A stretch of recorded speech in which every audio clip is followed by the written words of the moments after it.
Hey folks, it's Maxie here and welcome to another edition of TEW2020 and the AEW save.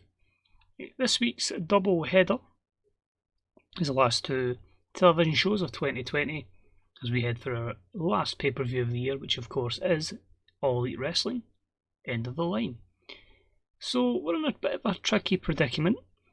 To give you an idea, obviously MJF got injured in the last episode, taking him out of the main event at End of the Line. We had done a deal and signed someone to replace him in the main event at End of the Line, and they'd already injured before they'd signed and I never noticed. So back to the drawing board. We have a match piped in now and hopefully it can still deliver. Bit frustrating for MGF, a bit frustrating to get the new person in the door, but obviously can't use them. But hey, 2021 can certainly be their year, hopefully. So without further ado, we'll crack on to the episode. This is the first show of two on the road to End of the Line. So in front of 8,166 fans at the Pavilion at Ollie Miss, a couple of pre-show matches to give some people momentum. Terrible pre-show match saw Chris Statlander defeat Killer Kelly in 7:42. Guarded the 40 rating here. Killer Kelly was off her game, but just building Chris Statlander up because we need some depth in the women's division. We can't have Nikki Storm as the only over female, so we also have to get some other ladies up to a decent level.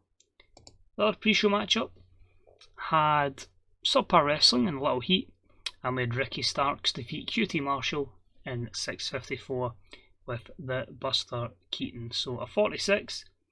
Ricky's just recently signed because AEW has obviously signed him and are starting to give him a wee push on the main roster there. I figured, right, we'll bring him in, we'll start to build him up on the pre-shows before cementing him into a program on the main roster. But he gets the win here over QT Marshall and debuted a cocky gimmick, which got an initial rating of very good. The actual start of the show starts off with Cody just bitching and moaning and, well, to be fair, he has a bit of a point considering what's happened, but he just venting his frustration over the whole affair of Frankie Kazarian with Brandy Rhodes and says he is going to make Frankie pay for what he's done. That's a 69. Next up, we had Pat go down to the ring and he says, Cody, you're in a position of power. MGF is out.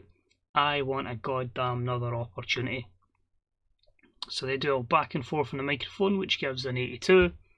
And we then come to the conclusion that Cody confirms at End of the Line, Wardlow will take the place of MGF, but the triple threat will be Jon Moxley, Wardlow and Pac for the AEW World Championship. So Wardlow getting thrown at a deep end, but yeah, be interesting to build something with the big man going forward. So that was a 70 rate. Cody struggled when going off script, but overall, a pretty good opening to the show. We then had a matchup that it was just decent. As Claudio Castagnoli picks up the win over Angelico with a neutralizer. This was a 59, and Angelico seemed off his game. But a good performance from Castagnoli, and it's just gaining him some momentum going forward. After the match though, he's beaten down by Lance Archer, the distraction from Jake Roberts, and Lance Archer beats him up and holds the TNT Championship above his head. So a 72 rating for that segment. Next up, we had a good matchup that saw the team of Brody Lee and Darby Allin defeat the Motor City Machine Guns in 13:22 when Darby Allin pinned Alex Shelley with a coffin drop. So another win for Darby Allin is joining the Dark Order. That was a 75 rated match, as I say, and you can see in terms of performance an 84 from Darby Allin. He's really thriving in the Dark Order. And after the matchup, just him and Brody Lee just shake hands. Just cheers for giving me the win, and we carry on. So a 72 as we continue that wee storyline there. Next up, we had a matchup that had decent reaction from the crowd in subpar wrestling when the Jurassic Express took on Kip Sabian and a partner, and it was over in 7:07 when Jungle Boy pinned said partner. 49 rated matchup here, just basically, as I say, jobbing a certain person out on television and giving some momentum to the Jurassic Express. Next up, we have Camille, Jacob Fatu and Brian Cage, and they're just basically talking over a few things, but Camille's also letting her know that she's scouting about, and while it's the tag team just now, she is looking to grow the faction, and she's got a few people in mind, so keeping an eye on that 60 rated segment. We then had another hype package for the Butcher, the Bunny and the Blade, which was a 24 rated segment, and they were in a matchup against Yuka Sakazaki and Sonny Kiss and Joey Janela, and it was a bout that didn't have a lot of heat and terrible wrestling, and the Butcher, the Blade and the Bunny pick up the win in 9:20 when the Butcher pins Sonny Kiss with a handful of the tights. So a 44 rated matchup here. Joey Janela is going to be far ahead in terms of a ring performance, but it's matches like this can certainly help push over the likes of the Butcher and the Blade. So a good victory for them as they continue to gain momentum. In the women's division, we had a bout that didn't have much heat and terrible wrestling as Awesome Kong defeated Shanna in 5:24 with a flying splash. 26, simple, dominant performance from Awesome Kong. She looks strong going into next week's episode. Then had an 6-man tag, apparently I can't count. It was a good matchup that saw Kenny Omega and Private Party defeat the Inner Circle's Santana, Ortiz and Cash Wheeler in 12:32 when Kenny Omega pinned Cash Wheeler with the One-Winged Angel. So obviously we got a bit of feud with some of the members of the Inner Circle with Private Party, and the other members come up short, but a good win for Omega. It gives him some momentum and of course tees him up to be attacked by Hangman Page, who hits him with a V-trigger and then a One-Winged Angel to send Kenny out cold, and taunts him after it as they get ready for Hangman's Rules at End of the Line. Nice 83 rated segment there. Dustin Rhodes is going to be the man that's going to team up with Jon Moxley in tonight's main event. It's going to be Rhodes and Moxley versus Wardlow and Pac. So a 78 rated segment there. The announced team could have done a bit better. And the main event for the first week had great heat and good wrestling as Pac and Wardlow defeat Moxley and Dustin Rhodes in 17:41 when Wardlow pinned Dustin Rhodes with Splash Mountain. Wardlow was a weak link, but hey, you've got to build him up somehow, and he gets the victory here, which will hopefully help him. But a 77 overall means we have a show rating of 79. Increase their popularity in 32 regions. We probably could have used that the last couple of weeks before we lost the deal with ITV4, so we actually can't expand our coverage in the UK for another year, thanks to that drop deal.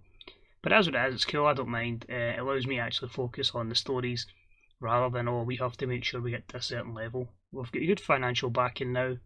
Let's just have fun with the booking and let everything else take care of itself when it does. So 79 rated show is pretty good. We'll jump into the main screen and we'll see if there's any action that has to be taken that needs to be, or if it is just going to be a nice wee casual well done on a few things. So the show itself we really struck gold with. Ring of Honor of the show, which was just shorter than ours in NXT as well. And so we're getting confirmation that we're trying to get Ashley Lane, so we'll be in negotiations with her. She's just over, and it gives us another over female, so I think she should come in. Ishii's in, which is good. Dustin Rhodes says Ricky Starks speaks well, and overall a 2.52 deal on television. So overall, not too bad. You obviously lose the rating from the UK, but overall, we'll focus in America, and then we'll say we'll expand. We don't really need to expand the UK as much just now because Japan, Europe, Oceania, etc. are all going to be part of what we need to get up. So we'll just focus and have good shows in America, moving storylines on, and hopefully having the best shows possible. So show 1 is done. Let's move on. So now we have the second episode of Dynamite, the go-home show for End of the Line. We've decided to also stage this at the Pavilion at the Ollie Miss. And we start the show with Cody, Frankie, Brandy trading words in a sports entertainment style segment. It's basically just a final build-up before their match-up at the End of the Line. We're going to make it false count anywhere. I hope I remember to put that in. But yeah, a proper heated feud, a proper heated rivalry because of obviously what's Man's lost his wife, for God's sake. And yeah, we hopefully have a good match-up between them. So a 73 rated match with Cody. Yeah, really getting a wee bit agitated. Cody will also then sit at the desk area next to the likes of JR, Tony Schiavone and Excalibur. And he's basically just going to be really having a final look at Kazarian before these two lock horns on Saturday. So that's a 69 rated segment. I think at the moment I'm just using Cody as the authority figure, but I know AEW doesn't particularly have one. But I think I will eventually bring one in. We'll see who becomes available that could carry that, instead of everything being kind of done by Cody. But anyway, it was a matchup that had good heat, decent wrestling, and Frankie Kazarian defeats Joey Janela in 8:54 with the Wave of the Future. 60 rated matchup just to give Kazarian that momentum going into the big matchup. And yeah, it's a nice challenge in Joey Janela. He's certainly a wee bit over in this, so it wouldn't be anything too easy for Kazarian. Next up, we had an extremely short matchup that saw Jungle Boy pick up the victory in 3:47. That was a 41 rated segment. This matchup was a wild brawl, just again making sure he takes overness from his opponent. A good matchup, we then saw Orange Cassidy take on Brody Lee, and he got the upset victory in 14:16 in a 69 rated matchup. Of course, there's been, not necessarily last week, but the weeks before, we've had some issues between best friends Orange Cassidy and Brody Lee. And in a fit of rage, Brody Lee decides that he is going to make a matchup for this Saturday. And he says that if you want to really show you're worthy of the Dark Order, you're happy with what you're doing, giving you victories, then you'll do something for the Dark Order, Darby Allin, and you'll defeat Orange Cassidy at End of the Line. So it's a 60 rated segment. And just to confirm as well, another match I'm going to book in is going to be Best Friends Chuck Taylor and Trent will take on Dark Order's Evil Uno and Stu Grayson. 2 matches booked, just like that. Next up, we had a decent matchup with Subpar Wrestling, and it saw Wardlow pick up a win over Dustin Rhodes in 6:48 with Splash Mountain. Only a 47 because they actually made that awkward bout. They didn't really click together. But my reason here was someone that's going to make Wardlow decent and try and elevate him as much as we can. He is going to carry the main event down a little bit because he's not the most over in the world, but if we can at least propel him for that, then he can represent MJF pretty well. Next up, we had a promo, and I've still not got around to doing Jericho's photo. But anyway, it's basically just Jericho, Hager and Guevara I should say, hyping up the 6-man tag that's going to be taking place at End of the Line. They've had enough of Private Party, they have enough of Matt Hardy, and they're going to get him at the End of the Line pay-per-view. So a 70 rated segment. Jericho's fantastic, benefited from a hot catchphrase, and it's just giving him something to do while his wrestling attributes don't suit the product. His promos can still certainly carry, and good to know that Hager and Guevara weren't put off by being unscripted like Chris. We had a good matchup that saw Kenny Omega defeat Shawn Spears in 10:41 with a one-winged angel. 75 rated matchup. Just to get a good match here, probably one of our better matches of the night, and also just to give Kenny some momentum going into this cinematic match at the End of the Line pay-per-view. And then we cut to Hangman, who's not at the arena, he's actually at the location of where the match is going to take place, round about the barnyard. He's basically cutting about, doing some cowboy shit, and riding horses. So 70 rated, it'll be interesting to see what kind of rating those two can deliver.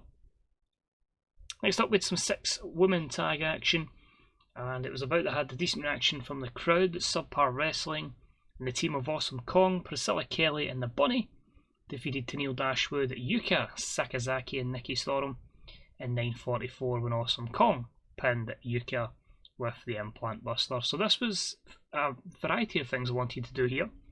So obviously Kong looks a threat going into the pay-per-view. Nikki Storm's kind of like, oh god, she's at the one here.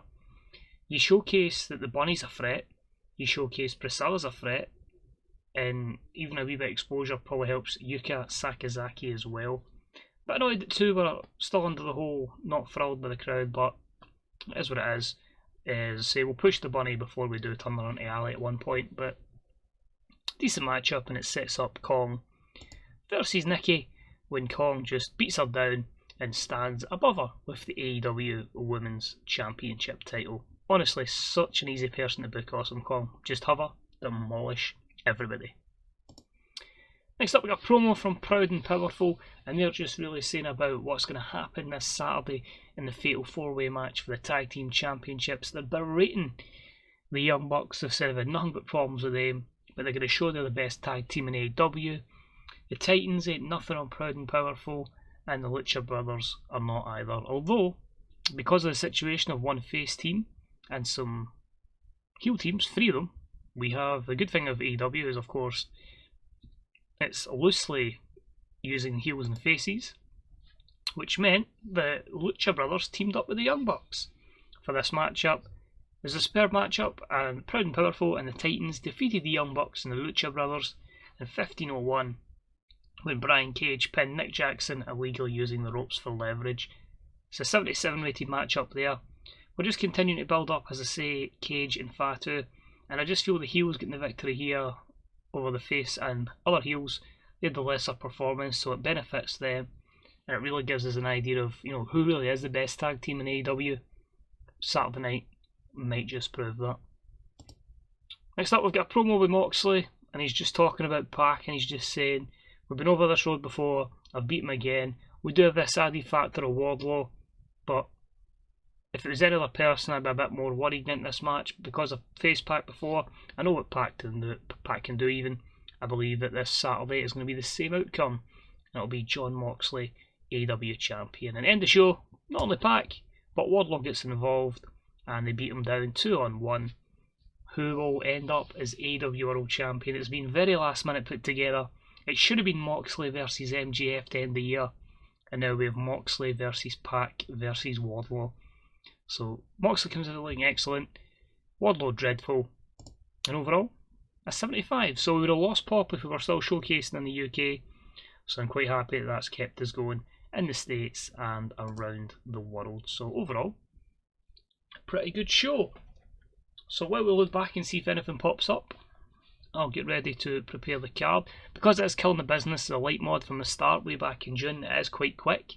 Obviously it's not the most in-depth mod, but if there is people we need to add, we'll import them in. But I don't get this. Jessamine Duke for some reason is like one of the best technical wrestlers in the world, but there you go. But it means it's quite quick between episodes as well.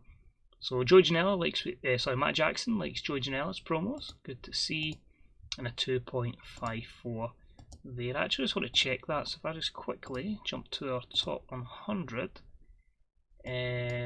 We got, so in terms of TV ratings, you know, we're still getting decent. Obviously we are going to drop a wee bit because we've lost the UK, but because we've changed the time slot and added in the likes of other places on YouTube, it's kind of boosted us up a wee bit, so we are still doing reasonably well in that regard. So just to confirm, the card for this Saturday, so the next pay-per-view, is going to be Hangman versus Omega and Hangman Drills. We are going to see Nikki Storm defend the Women's Championship against Awesome Kong. The Tag Team Championships will be on the line as it's the Bucks against the Titans, against Proud and Powerful, against the champions, the Lucha Brothers. It's going to be Orange Cassidy versus Darby Allin. It's going to be Best Friends versus Evil Uno and Stu Grayson. I'm having a mare with this one. It's going to be a 6-man tag, Private Party and Matt Hardy, taking on Chris Jericho, Sammy Guevara and Jake Hager. The big grudge match between Cody and Frankie Kazarian. The TNT Championship is on the line as Lance Archer defends against Claudio Castagnoli. And the AEW World Championship, now in a triple threat, we'll see Jon Moxley defend against Pac and also against Wardlow. And the good thing to say as well is after it, I'll skip a day and then we'll see the PWI 500 or Power 500 in this with the Wrestler of the Year, etc., which I expect Japan to absolutely dominate. So thanks for watching, and I hope I'll see you for that pay-per-view episode coming up next week. So thank you and see you soon. Bye bye.